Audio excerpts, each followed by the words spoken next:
हर हर महादेव। काल उसका क्या करे जो भक्त है महाकाल का।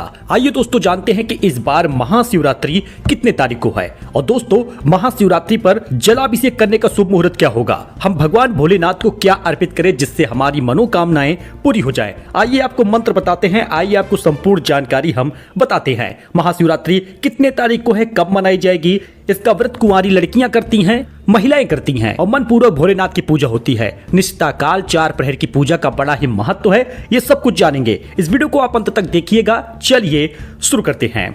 महाशिवरात्रि की तारीख को लेकर काफी कंफ्यूजन बना हुआ है। कोई 15 फरवरी कह रहा तो कोई 16 फरवरी कह रहा। लेकिन दोस्तों ये कंफ्यूजन इसलिए हो रहा है क्योंकि चतुर्दशी तिथि 2 दिन पड़ रही है और इसमें निष्ठा काल की पूजा ही सबसे महत्व रखती है जो 15 फरवरी को ही पड़ रहा। इसलिए 15 फरवरी रविवार को ही महाशिवरात्रि मनाई जाएगी। इस पर्व में रात्रि पूजा का महत्व है, इसलिए आप 15 फरवरी को ही व्रत रखिएगा, मन पूर्वक पूजा करिएगा। तो 15 फरवरी की जो चतुर्दशी तिथि शुरू हो रही है वो शाम को 5 बजे शुरू होगा और 16 फरवरी को शाम 5:30 बजे तक रहेगा। इसलिए आप रविवार 15 फरवरी को महाशिवरात्रि मनाएंगे। अब पूजा का मुहूर्त क्या है, देखिए 15 फरवरी को देर रात 12:09 से रात 1:01 तक पूजा का शुभ मुहूर्त रहेगा। यह निष्ठा काल का मुहूर्त होता है, इसका इंतजार तो बहुत लोग करते हैं, इसलिए आप इस निष्ठा काल में जरूर पूजा करिएगा। इसके अलावा कई लोग रात्रि के चारों प्रहर की पूजा करते हैं, भगवान भोलेनाथ को प्रसन्न करते हैं, अपने भक्ति का सबूत देते हैं। और ध्यान दीजिएगा, अगर इस 4 प्रहर में या निष्ठा काल में कोई पूजा कर लिया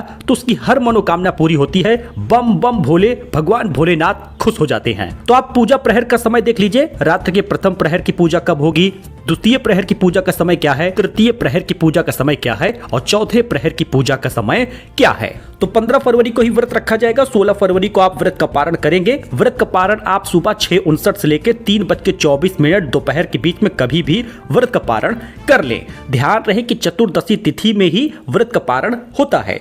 अब भोलेनाथ को पूजा सामग्री क्या लगेगी जिसमें भगवान भोलेनाथ को हम क्या अर्पित करें इससे हमारी दिक्कतें दूर हो जाए। देखिए बेलपत्र इस दिन जरूर चढ़ाइएगा। अक्षत, गाय का दूध, पान के पत्ते, सुपारी, जनेऊ, चावल, शक्कर, सफेद बूरा, शहद, इलायची, लौंग, गंगा जल, ये सब कुछ अर्पित करिएगा। मदार के फूल, धतूरा, भांग, सफेद फूल, 5 प्रकार के मौसमी फल, माला, शमी के पत्ते, केसर, सफेद चंदन, गन्ने का रस, मिठाई, चूरमा का भोग, ये जरूर अर्पित करिएगा। मतलब भगवान भोलेनाथ ये चीजें पा जाते हैं ना तो आपके लिए हर कुछ करने को तैयार हो जाते हैं। भोलेनाथ इतने दयालु हैं, इतने कृपालु हैं। और ध्यान रहे अगर आप इस प्रकार की पूजा नहीं करना चाहते हैं तो सीधे मंदिर में जाएं, शिवलिंग पर जल, दूध, पंचामृत से अभिषेक कर दीजिए। मन ही मन ओम नमः शिवाय का जाप कर लीजिए। ध्यान ये रहे कि बेलपत्र, धतूरा, भांग, समी के फूल, ये सब चीजें आप तब अर्पित करें जब आप जल चढ़ा दें।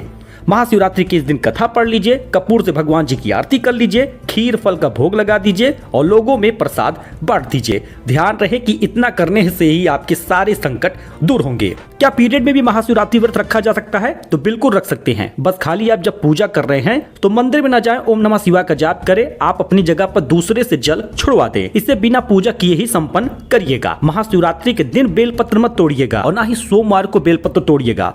महाशिवरात्रि के दिन बाल धो सकते हैं या नहीं? तो बिल्कुल आप धुल सकते हैं, जितना साफ हो सके उतना साफ रहिए, लेकिन नाखून नहीं काटते हैं। इसके अलावा बाल भी आप इस दिन मत कटवाइएगा।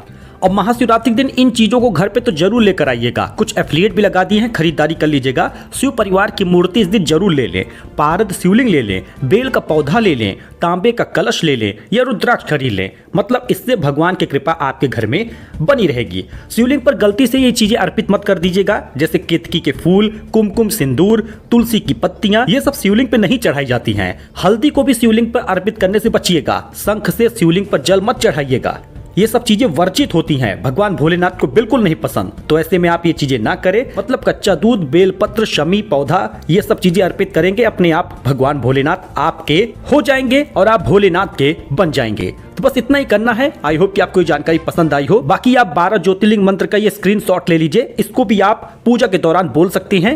ओम सोमनाथाय नमः, ओम मल्लिकार्जुनाय नमः, ओम महाकलेश्वराय नमः, ओम ओमकारेश्वराय नमः, ओम वैद्यनाथाय नमः, ओम भीमाशंकराय नमः, ओम रामेश्वराय नमः, ओम नागेश्वराय नमः, ओम विश्वनाथाय नमः, ओम त्र्यंबकेश्वराय नमः, ओम केदारनाथाय नमः, ओम घृष्णेश्वराय नमः। इसका जाप करिएगा, बस सारे संकट दूर होंगे।